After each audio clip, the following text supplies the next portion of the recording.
नमस्कार, मैं हूं रविंद्र जैन और आप देखना शुरू कर चुके हैं सबकी खबर। कल हमारे स्टूडियो में भारतीय हिंदू महासभा के राष्ट्रीय महासचिव देवेंद्र पांडे जी आए थे। हमें भी इतनी उम्मीद नहीं थी कि देवेंद्र पांडे जी के पास कितने रहस्य हैं। हम उनकी तलाश जरूर कर रहे थे। हमने उनसे संपर्क किया था और निवेदन किया था कि आप हमारे स्टूडियो में पधारें। लेकिन कल जब मैंने उनसे चर्चा की तब पता चला कि इनके पास इनका काम कितना है और इनके पास जानकारियां कितनी हैं। कल उन्होंने जो मुझे इंटरव्यू दिया है उसको सुनने के बाद मुझे नहीं लगता कि राष्ट्रीय स्वयंसेवक संघ और भारतीय जनता पार्टी के दिग्गज नेताओं को नींद आएगी। और ये अभी एक झलक है, इसके बाद वो आगे भी कभी तमाम सारी जानकारी हमसे शेयर करने की बात कह के गए हैं। कल हमने वीडियो डाला था लेकिन शायद लोग समझ नहीं पाए। आज मैं पुनः अपने इस यूट्यूब पे पंडित देवेंद्र पांडे जी का ये वीडियो पोस्ट कर रहा हूं। आप जरा गौर से सुनिए किस तरह वो ये बताते हैं। अयोध्या में रामलला मंदिर की जो मुख्य लड़ाई है वो हिंदू महासभा ने लड़ी है। हिंदू महासभा को खत्म करने के लिए भारतीय जनता पार्टी और राष्ट्रीय स्वयंसेवक संघ, विश्व हिंदू परिषद लगातार प्रयास करता रहा है। अभी तक पूरी तरह खत्म नहीं कर पाए हैं, लेकिन इतना तय है कि हिंदू महासभा ने जो काम किया था, हिंदुओं को एकत्रित करने का काम किया था, उसे पूरा करने का संकल्प ये देवेंद्र पांडे जी उठाए हुए हैं। देश का भ्रमण कर रहे हैं, राष्ट्रीय महासचिव के पद पर हैं और इनका कहना है कि तमाम सारे विवादों को देखते हुए अब हमने अपना राष्ट्रीय अध्यक्ष भगवा ध्वज को बनाया हुआ है। आज आप अपना समय निकालिए और एक बार मैं निवेदन कर रहा हूं, एक बार देवेंद्र पांडे जी का ये जो साक्षात्कार है वो पूरा सुनिए। इतनी ही अपील करता हूं। मैं पूरा जो कल मैंने जारी किया था आज पुनः उनका पूरा के पूरा साक्षात्कार आज जारी कर रहा हूं निवेदन के साथ। एक बार आप इनको जरूर सुनिए। विचारों से आप सहमत और असहमत हो सकते हैं, पर बात सुनने का अधिकार हम सबको होना चाहिए। मैं एक शख्स की तलाश बहुत लंबे समय से कर रहा था। आज मेरी तलाश पूरी हुई और उनको मैंने तलाश लिया, ढूंढ लिया और ये संयोग है कि आज वे भोपाल आए हुए थे और मैं उन तक पहुंचा हूं। ये हैं अखिल भारत हिंदू महासभा के राष्ट्रीय महासचिव। इनका नाम है देवेंद्र पांडे जी। देवेंद्र पांडे जी ऐसे राजदार हैं कि इनके पास कई ऐसी जानकारियां हैं जो शायद इस समय लोगों को जानना चाहिए या समझना चाहिए। आपको याद है कि अयोध्या में राम मंदिर के पैरोकार थे कमलेश तिवारी जी, जिनकी निर्मम हत्या कर दी गई थी। उनके ही सहयोगी हैं देवेंद्र पांडे जी। आज देवेंद्र पांडे जी हमारे साथ हैं और देवेंद्र पांडे जी वो शख्सियत है जो हिंदू महासभा को आज भी जिंदा रखे हुए हैं। मैं आपको बता दूं, हिंदू महासभा के पास आज भी पूरे देश भर में तमाम कार्यालय हैं, उनके पास अपना विचार है। एक समय था जब बड़े बड़े नेता देश के इस हिंदू महासभा से जुड़ने में अपना गर्व महसूस किया करते थे, लेकिन बाद में राष्ट्रीय स्वयंसेवक संघ बना, भारतीय जनता पार्टी बनी और भी हिंदुत्व संगठन बने, लेकिन हिंदू महासभा का नाम आज भी आता है तो लोग श्रद्धा से भर जाते हैं कि ये वो संगठन है जिन्होंने हिंदुओं की सच्ची लड़ाई लड़ी है।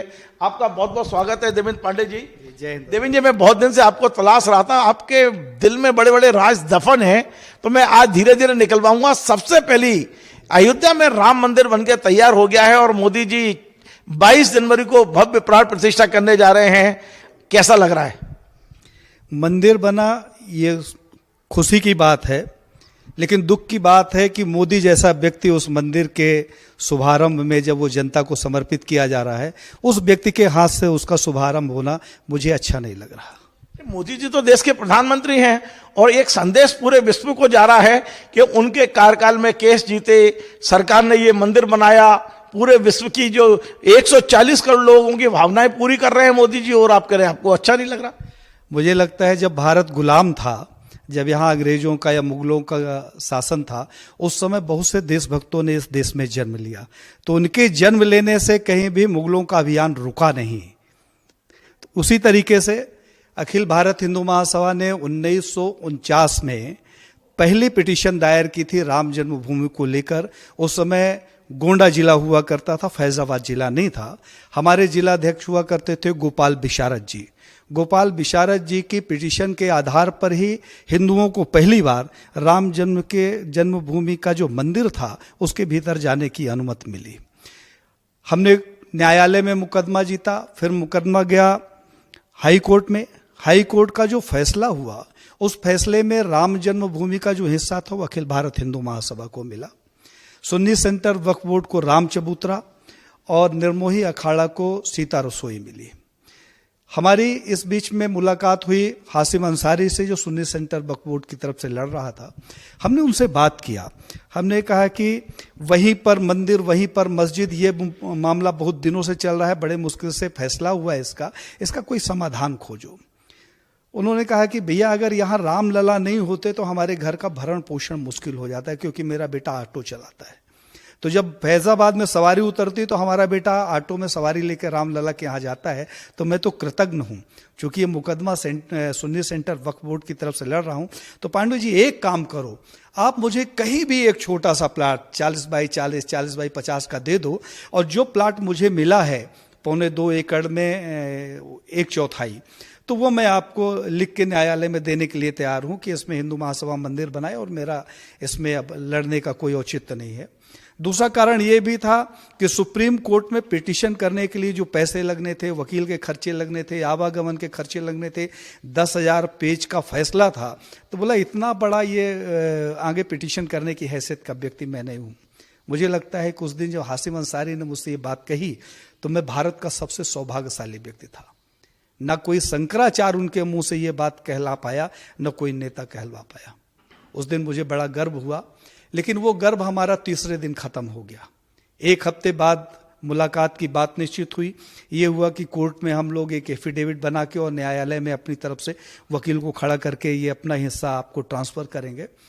3 दिन बाद ही एक पिटीशन हमें सुनाई दी कि सुप्रीम कोर्ट में सुन्नी सेंटर वक्फ बोर्ड ने इस फैसले के खिलाफ पिटीशन कर दी कि ये पूरी जमीन मुझे चाहिए।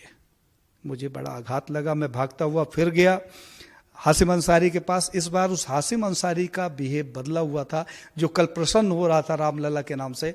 उसने मुंह बनाते हुए कहा कि पांडे जी अपने आप को होशियार और मुझे बेवकूफ समझते हो क्या? मैंने कहा ऐसी क्या बात हो गई? बोला दिन में आके कहते हो कि रामलला के मंदिर बनाने के लिए आप समझौता कर लो, और रात के अंधेले में पैसा भेजते हो कि किसी कंडीशन में आपको मुकदमा लड़ना है। और वो पैसा देने वाले वही लोग थे जो आज राम जी के मंदिर की बड़ी बड़ी होल्डिंग लगा के और वोट मांग रहे हैं। तो ये तो षड्यंत्रकारी लोग हैं, इन्होंने षड्यंत्र किया है। राम जन्मभूमि में 1400 करोड़ रुपए के गबन का मैंने आरोप लगाया। इनकी आपातकालीन बैठक हुई जिसमें मोदी साहब, आडवाणी साहब, ये जो आरएसएस के प्रमुख हैं मोहन भागवत और अशोक सिंघल जी बैठे। मैंने 6 पत्र लिखा और 6 पत्रों का इन्होंने जवाब नहीं दिया, तो मैंने 7वां पत्र लिखा और मैंने कहा अगर इस पत्र का इस बार जवाब नहीं आया तो मैं ये मानूंगा कि तुम लोग गमन करता हो, मैं तुमसे बात नहीं करूंगा, पब्लिक के बीच में करूंगा। उस बैठक का निष्कर्ष ये हुआ कि अशोक सिंघल के सर पे ठीकरा फोड़ दिया गया। अशोक सिंघल से एक मुझे पत्र लिखवाया गया।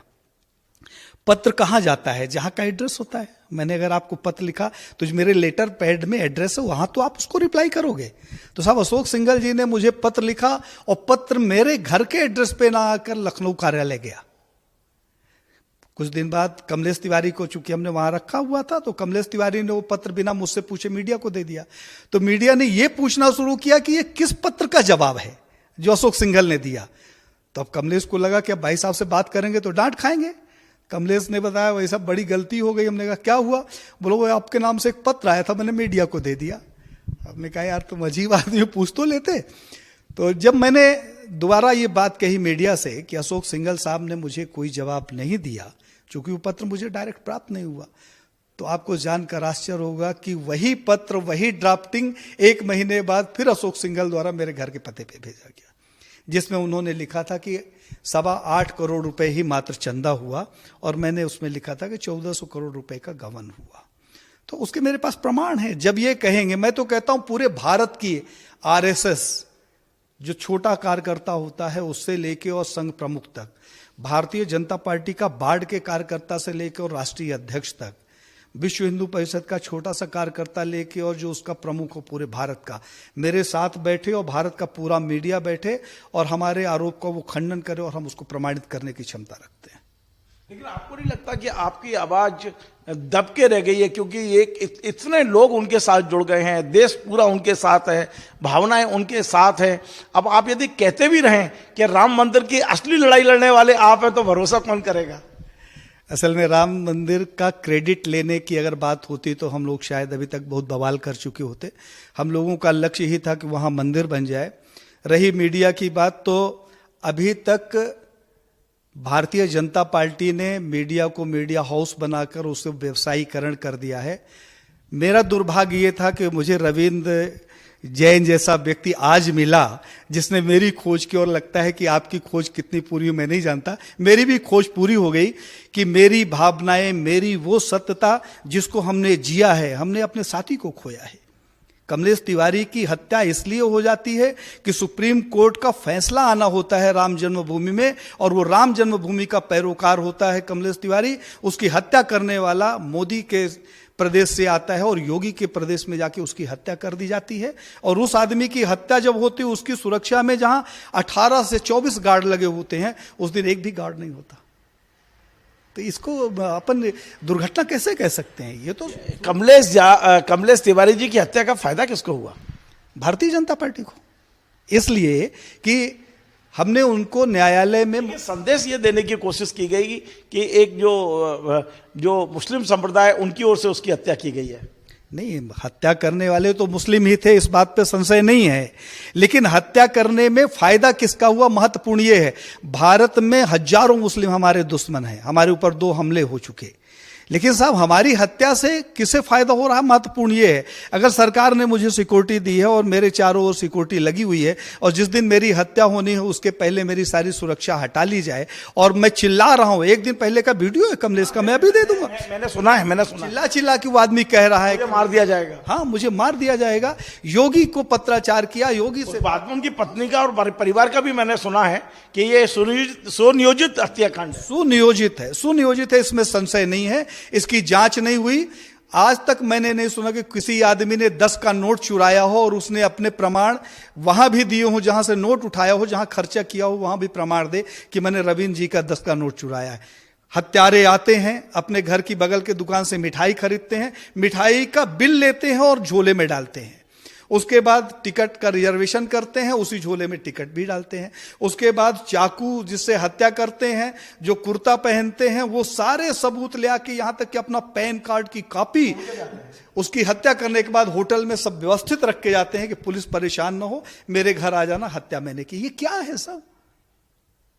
इस पे भी अभी कहीं शंका है कि ये हत्या पूर्व नियोजित नहीं है। एक सवाल मैं ये जानना चाहता हूं कि राम जन्मभूमि जो वो चला कोर्ट में केस, मैं पर्टिकुलर आपकी व्यक्तिगत बात कर रहा हूं, आपका उस पर क्या योगदान था? सिर्फ पैरोकार नियुक्त करना, या उसके लिए कुछ वर्ष आपने लगाए भी हैं अपने जीवन के? नहीं, हमारे बाएं पैर में आज भी गोली का निशान है।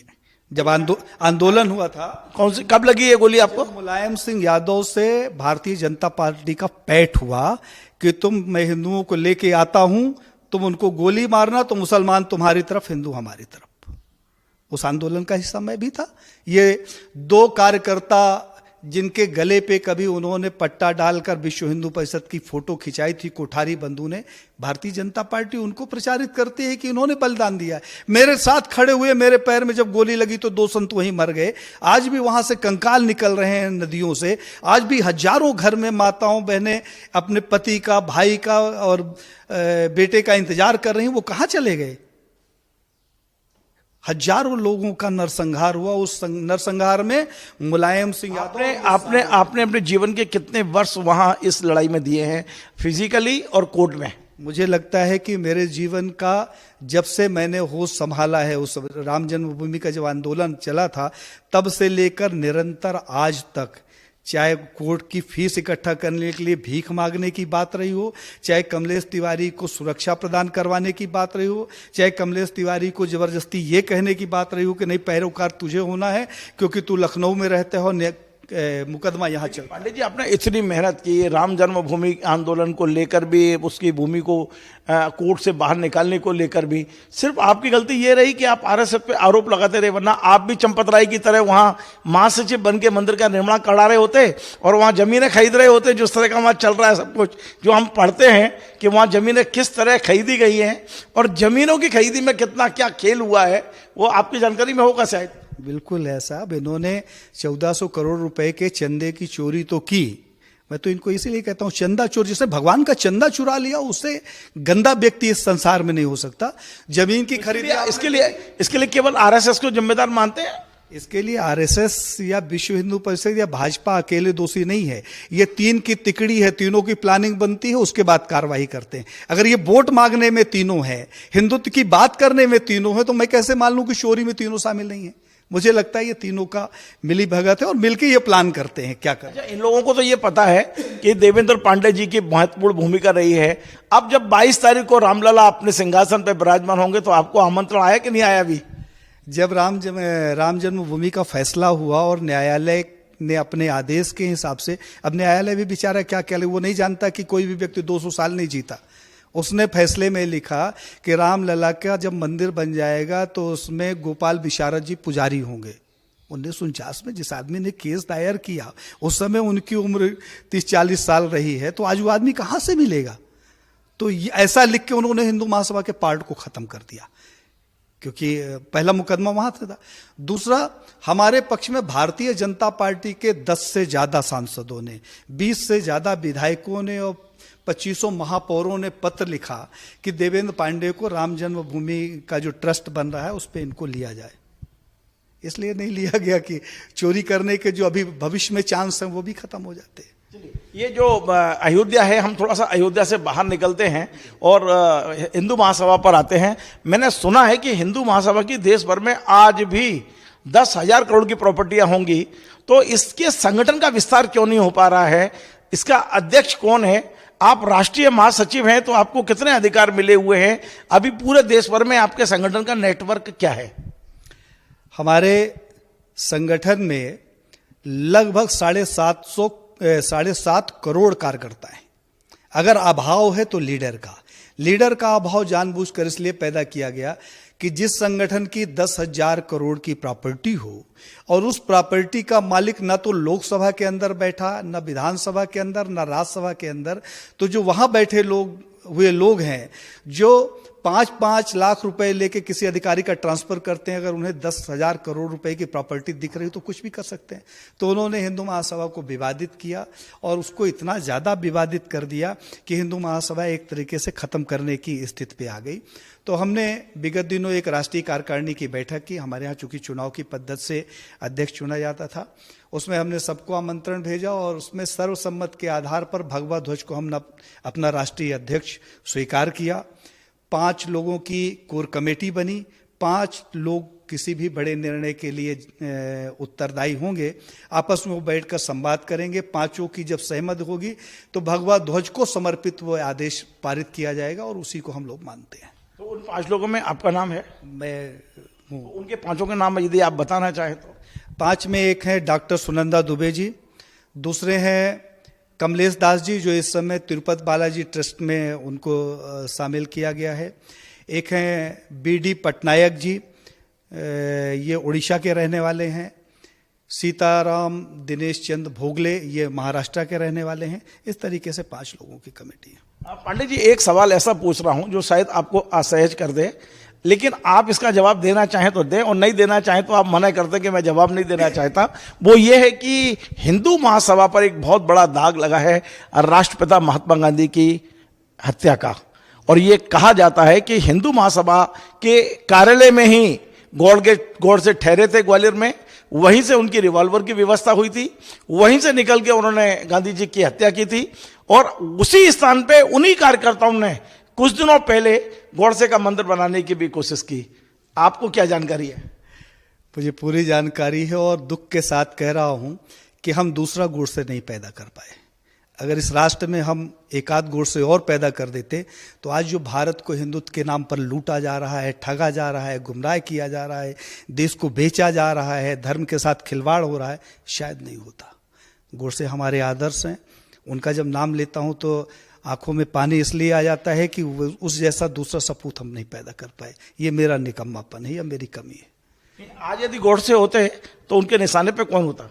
उनके निशाने पर हर वह व्यक्ति होता जो राष्ट्र में धर्म के साथ और राष्ट्र के साथ खिलवाड़ करता है। वो कोई भी हो सकता है, कोई भी हो सकता है। शीर्ष से शीर्ष पे बैठा हुआ व्यक्ति भी हो सकता है और बाहर काम करने वाला व्यक्ति भी हो सकता है। एक छोटी सी बात में, चूंकि आप एक बड़े प्रखर पत्रकार हैं, गोडसे जी पत्रकार थे, 2 अखबारों का संपादन करते थे।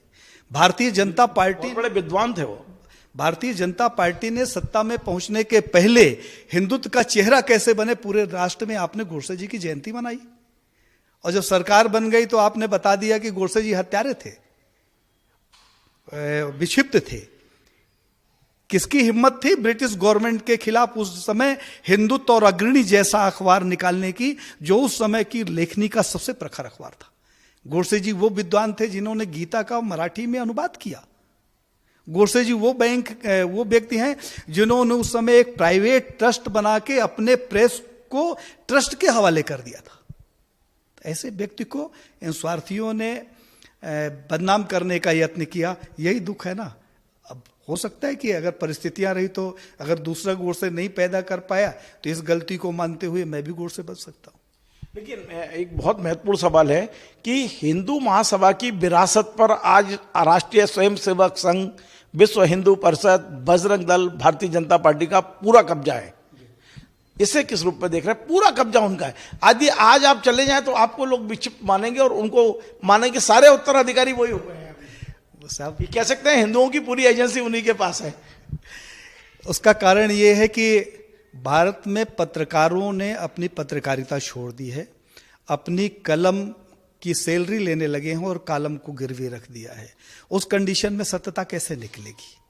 आज हम कहते हैं ना, किसे मालूम नहीं है कि मोदी साहब ने अपनी रुमाल पे पिपरमेंट लगा के और आंख पोंछी तो आंसू निकल आए और उन्होंने रोते हुए भाषण दिया था कि भारत में पिंक रेवोल्यूशन हो रहा है, मुझे रोना आता है, इस भारत के सनातनी कैसे जीवित हैं। और आज उनके कार्यकाल में सबसे ज्यादा पशु जा रहे हैं, मर के यहां से काटे जा रहे हैं। साहब उन्होंने पहला अगर आदेश कोई पारित किया है तो 15-15 करोड़ रुपए की हर स्लाइटर को उन्होंने सब्सिडी दी है, और एक स्लाइटर की कीमत होती है सैकड़ों करोड़ रुपए। तो जिस आदमी ने एक अरबपति को 15 करोड़ रुपए दिया और उसे कहा कि अपने स्लाइटर को और अत्याधुनिक करो, और आज मांस निर्यात में भारत रामकृष्ण का देश जो है गौमांस के विक्रेता के नाम पे स्थापित हुआ, ये उनका हिंदुत्व है। एक आखिरी सवाल, क्या आपको लगता है कि आपके जीते जी हिंदू महासभा का फिर से पुनरुत्थान होगा, फिर से लोग जुड़ेंगे, एक राजनीतिक संगठन के रूप में इसको देश में फिर से आप जीवित कर पाएंगे? मुझे लगता है कि मेरे प्राण तब तक नहीं निकलेंगे जब तक 1947 में हुए भारत विभाजन को पूरी तरीके से लागू नहीं कर दिया जाता। 1947 में जो भारत का विभाजन हुआ उस समय जिन्ना साहब ने उसके लिए हिंदू महासभा का जिंदा होना जरूरी नहीं है? बिल्कुल, हिंदू महासभा होगी तभी होगा। बाकी भारत को हिंदू राष्ट्र बनाने की बात करने की हैसियत में पूरे भारत में कोई नेता नहीं है। वो तो सोशल मीडिया में छोटे कार्यकर्ताओं से चलवाते हैं। मुझे बताइए ना कि भारत का कौन सा ऐसा नेता है जो हिंदू राष्ट्र बनाने की बात करता है? अभी चर्चा में एक किताब का मेरे को उल्लेख कर रहे थे, एक पुस्तक है जिसमें आपने महात्मा गांधी की मृत्यु के बाद हेडगेवार और राष्ट्रीय स्वयंसेवक संघ के माफीनामे का कोई जिक्र किया हुआ है। वो कौन सी किताब है और उसमें क्या उल्लेख है? मुझे लगता है कि छोटे से शब्दों में मैं आरएसएस का परिचय दे दूं। आरएसएस हिंदुओं के संपत्ति और उनकी मर्यादा की रक्षा के लिए बनाया गया था। जब तक डॉक्टर हेडगेवार थे वो बिल्कुल अपनी गति से चलता रहा। उस समय भारत में आरएसएस का नारा था, हिंदुस्तान हमारा है, ये नहीं किसी के बाप का। उनके परलोक गमन के बाद गुरुजी जिसे कहते हैं, गोलवलकर बने इसके अध्यक्ष, और उन्होंने गांधी के वध के बाद कांग्रेस से माफी मांगी। उनका माफीनामा हम लोगों ने छापा है पुस्तक में। उसके बाद तीसरे आरएसएस प्रमुख बने देवरस जी। उन्होंने हेगड़ेवाल भवन जो हिंदुत्व की हृदय स्थली, उसके अंदर उन्होंने नमाज करवाई। उसके बाद चौथे आरएसएस प्रमुख बने रज्जू भैया, जिन्होंने प्रखर हिंदुत्व को जीवित रखने का प्राण प्रण से प्रयास किया। उनके बाद बना कुप्शी, जिसने मुस्लिम मंच का गठन कर दिया, आरएसएस के एक ब्रांच में मुसलमानों को भर्ती करना शुरू कर दिया। और उसके बाद मोहन भागवत आए जिनका डीएनए ही बदल गया। तो ये तो मस्जिद में भी गए भी कुछ दिन पहले। ये तो साहब, मैं आज आपके माध्यम से सिर्फ एक चीज की अपील करना चाहता हूं कि हमें सिर्फ उन लोगों का सपोर्ट चाहिए, उन हिंदुओं का जिनका स्वाभिमान जिंदा हो, जो देशभक्त हो। वरना बदले हुए डीएनए की स्थिति ये है कि जिन्होंने ये बता दिया, हमारे रसोई की पहली रोटी गायब हो जाती है। और इनका जहां डीएनए बदल के गया वो रोटी गौमांस के साथ खाते हैं। तो जो गौमांस के साथ रोटी खाता है उसके साथ जिसका डीएनए मैच करता है, तो अब देश की जनता को यह निश्चित करना पड़ेगा कि किस डीएनए के साथ जाना है।